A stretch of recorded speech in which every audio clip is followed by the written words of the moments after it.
Bueno, muchas gracias, queridos amigos. Estamos ya en comunicación con mi queridísimo contador público Rolando Colchado Valenzuela para la sección de retrospectiva financiera.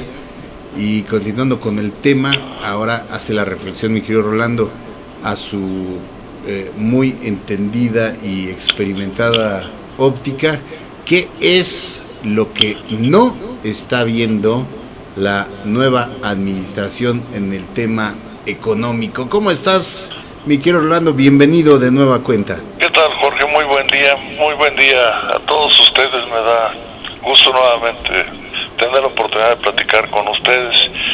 Miren, aparentemente estoy repitiendo lo de la semana pasada, sin embargo, para mí es muy importante que se visualicen aspectos que son fundamentales para que México logre el crecimiento que está buscando López Obrador. Como lo he comentado, yo creo que tenemos la fortuna, después de muchos sexenios, de tener un presidente que lo veo comprometido en transformar el país y que está trabajando muchísimo y que está viajando y conociendo las necesidades y los problemas de México. Prueba es de que yo escucho a la mañana sus entrevistas, que es muy difícil porque tratan temas muy complejos por especialistas de la prensa y realmente a todos les da respuesta. Entonces tiene muy bien analizado y contemplado el panorama interno del país, pero lo que yo siento que le falta entender, que es fundamental, es la posición de México en el exterior. Y de ahí me gustaría comentar una entrevista que le hicieron a Carlos Slim, que ayer fue a escuchar su informe de 100 días, y se me hace muy importante lo que el señor dijo. Dice que yo tengo confianza en que se consigue el crecimiento, solo hay que hacer inversión, tener proyectos para que haya inversión y actividad económica, tanto en el sector privado como en el extranjero. La inversión debe de ser del orden del 20%. Imagínense, nuestro PIB es de 22 billones de pesos. Él menciona que se requiere una inversión del 20% para que México logre el crecimiento de su PIB del 4%. Y también comentó que el crecimiento del país en los últimos años, en la opinión de él, ha sido el 1.9, que yo coincido con él. Dice, pero crecimos al 6.2 durante 50 años. Y eso también es cierto. Ya comenté que en el último año de Díaz Ordaz, el PIB creció el 8.1%. Pero ¿cómo se logró? Pues se logró a través de la estabilidad del país. Durante 19 años el tipo de cambio se mantuvo estable, pero siendo la inflación menor a la inflación de los Estados Unidos. Entonces, lógicamente, ahorita por las circunstancias, va a ser muy difícil que la inflación se mantenga estable. Sin embargo, la clave o el nivelador de los precios a nivel internacional es el tipo de cambio, lo cual no se está entendiendo.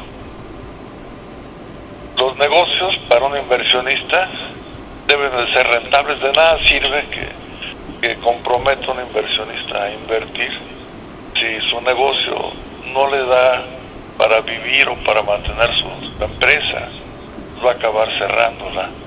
Entonces es importante mantener la estabilidad. Y una parte importantísima que nadie habla, o sea, todo el mundo critica y dice muchas cosas, pero no hablan de lo importante que son los precios.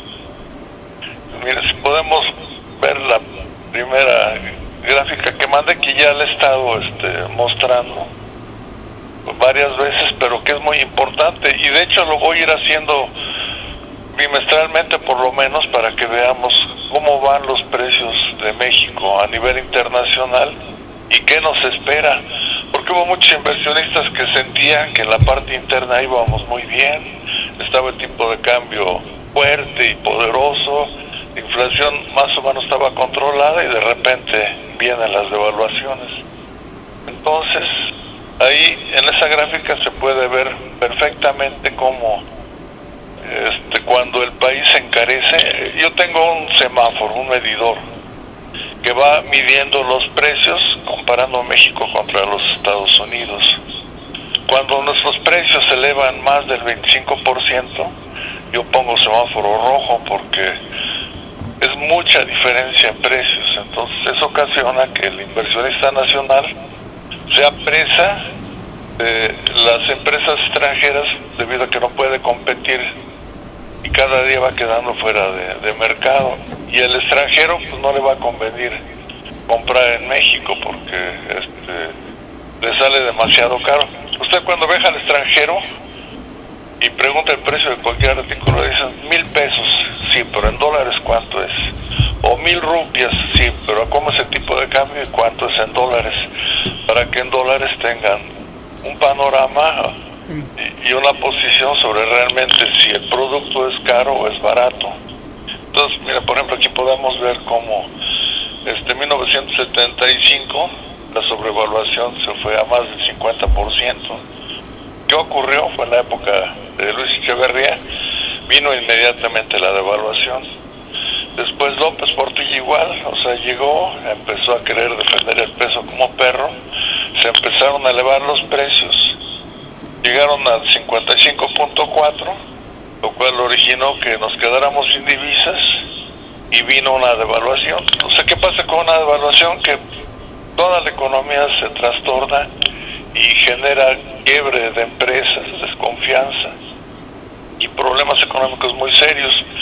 En 1982 nos quedamos sin divisas, pero México no era tan dependiente del extranjero. Imagínense qué pasaría si ahorita nos quedáramos sin divisas. Cuando, por ejemplo, la gasolina, la mayor parte de la gasolina la importamos. ¿Qué pasa si nos quedáramos sin gasolina, sin maíz, sin los elementos básicos? Porque cada día dependemos más del extranjero. Y así, igual en 94, o sea... Entonces yo les voy a ir presentando estos cuadros que son importantísimos, porque pueden significar que se salve la inversión de una persona, puede significar que una persona pierda todo su patrimonio de muchos años, porque no se está evaluando y no se está teniendo información del aspecto externo. En la siguiente gráfica, si quieren, la pasamos, pero ocurre lo mismo. Hubo una época en la cual nos encarecimos, pero ahí lo que nos salvó fue que se vendieron los bancos y entró mucho dinero, y entonces no hubo escasez de divisas y no vino la devaluación sino hasta el 2008 con la crisis del sistema financiero en Estados Unidos, y entonces sí, el tipo de cambio sufre un ajuste muy importante. Yo pienso que López Obrador es un buen negociador. Desafortunadamente, ya por costumbre a nivel mundial, que es un error, el presidente responsable de la economía de su país no tiene injerencia en la institución que regula las variables macroeconómicas que pueden originar que un país sea competitivo a nivel internacional o no lo sea. Sin embargo, es buen negociador. Yo pienso que debe, en primer lugar, entender, visualizar esto que estoy comentando, que no lo tiene visualizado, y en base a eso buscar pláticas o negociaciones con el gobernador del Banco de México para que se busque el beneficio del país. Porque a fin de cuentas, si hay una crisis, el responsable principal va a ser Miguel Ángel Díaz de León, porque él maneja las principales actividades de la economía de México. A pesar de que la prensa y los medios y las grandes universidades y genios digan que el responsable es el presidente de la República, no. Si ocurriera una crisis, el principal responsable de la economía es el gobernador del Banco de México. Y vemos la tercera gráfica. Ahí estoy mostrando a nivel mensual el comportamiento de nuestros precios a nivel internacional.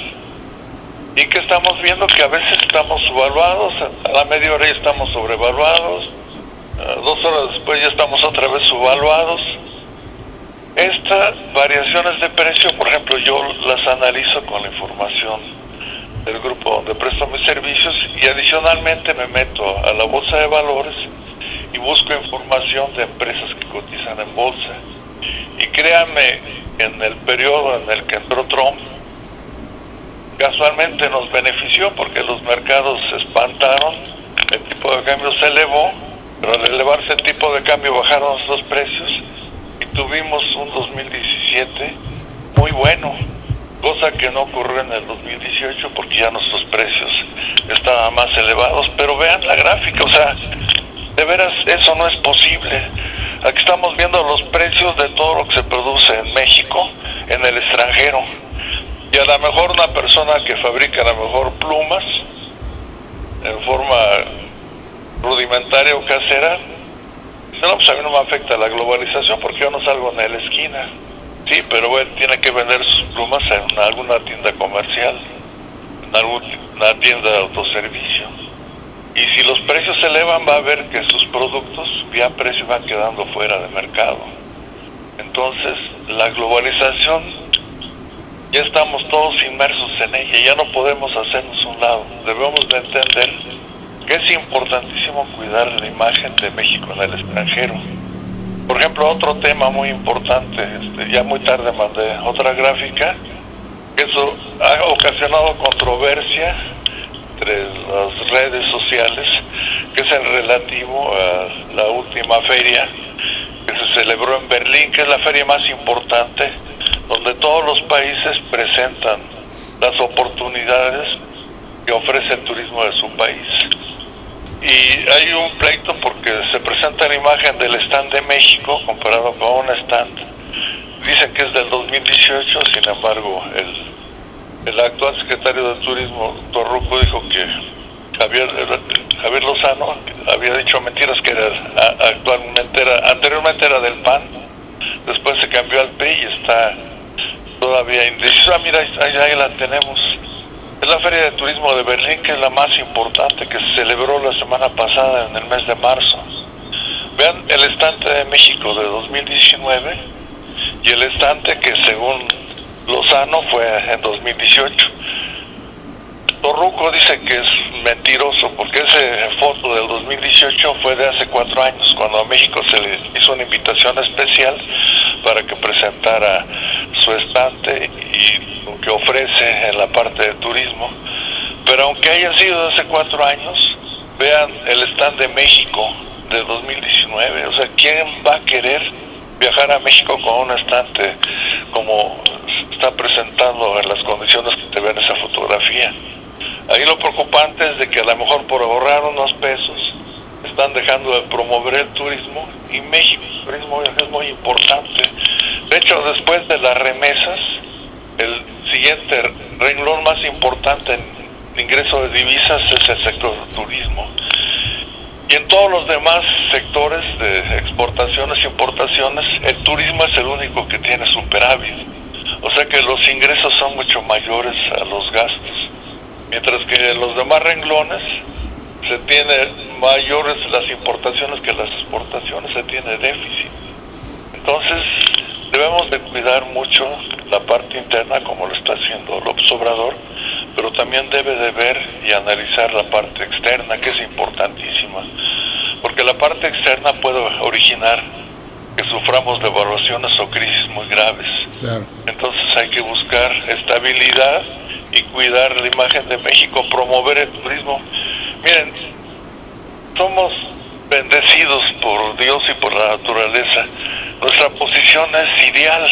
Han hecho estudios sobre clima y México ha ganado. Por ejemplo, si ustedes van a Cuernavaca, hay un hotel que era la casa de la que era dueña de Woolworth.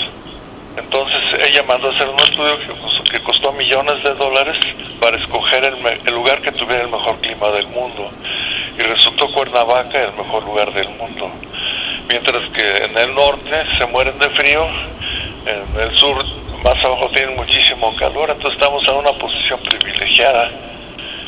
¿Qué pasaría? O sea, nada más se requiere un poquito de inteligencia. ¿Qué pasaría si yo ajusto mi tipo de cambio en base a la inflación. Pues eso va a originar que nuestros precios se mantengan estables. Mientras que ustedes vean la raya azul, que son los Estados Unidos, ellos van subiendo. O sea, ellos no tienen forma de mantener estables sus precios, porque el dólar siempre vale $1, porque Estados Unidos es la economía eje.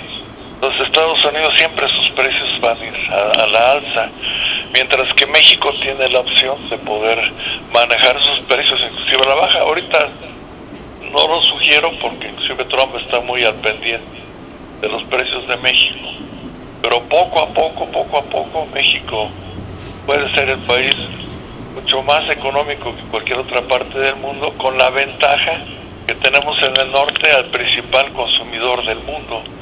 Estados Unidos es el país que mayor consumo de bienes y servicios tiene. La ventaja tenemos y no le hemos sabido aprovechar. O sea, es una tristeza y a veces me da mucho coraje y rabia de que teniendo las oportunidades que tiene México no se estén viendo, no se estén visualizando. Entonces, ustedes van a perdonar que otra vez vuelva a mencionar de los 100 días del Obrador, pero el tiempo y la vida se va rapidísimo. Al ratito ya va a ser 1 año, 3 años, 6 años, y se acabó la etapa en la que México tuvo un presidente que tuvo deseos de transformar el país y lograr una verdadera revolución económica. Pero si no se da cuenta de todo lo que se requiere para esa transformación, y como dice Carlos Slim, es muy importante hacer atractivo al país para que lleguen inversiones, se creen empleos. Exacto. Y México tenga el crecimiento que debe de tener porque tiene todo a la mano. Desafortunadamente no se está visualizando ni se está aprovechando. Ese es mis comentarios. Así es, querido Rolando, exactamente. Ya lo decíamos desde la campaña, austeridad no es necesariamente dejar de gastar en lo esencial, en lo que hay que gastar, hay que gastar. Claro. Y se han quitado inversiones muy importantes en la promoción turística, siendo una de las principales fuentes de divisas de nuestro país, lo cual es muy lamentable y nos puede salir mucho más caro que ahorrar centavos, ¿no? Ahorrar centavos para perder pesos es un error totalmente, y de ahí justamente el nerviosismo y pues la incredulidad o la poca confianza que dan grupos financieros y expertos analistas internacionales hacia ciertos planes económico-financieros del actual gobierno. Hay que no podemos, no somos una isla que estemos aislados del mundo, y hoy debemos de tener en cuenta lo que ocurre en él y estar acorde con los tiempos, porque el trancazo pues, nos puede llegar por fuera, y entonces sí va a ser muy difícil de levantarnos otra vez con un tema de este calibre, con una crisis que nos llegue desde afuera justo por descuidar este aspecto, como bien lo señalas, querido Rolando. Y pues por otra parte es lo que muchas veces se ha señalado por parte de López Obrador. Podrá ser buen intencionado en muchas cosas, pero eso no basta. Hay que ser pragmático también y escuchar justamente lo que muchas de estas voces dicen.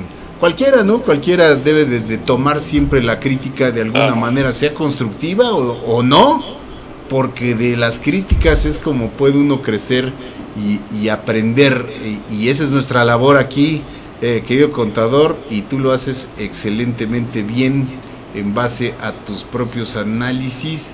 Más allá, decimos nuevamente, de filias y fobias, lo que tratamos de aquí analizar es lo que es y lo que hay, y tú lo haces nuevamente de una manera muy especializada y muy creíble, mi querido Rolando, cosa que te agradecemos enormemente. ¿Algo más que quieras añadir?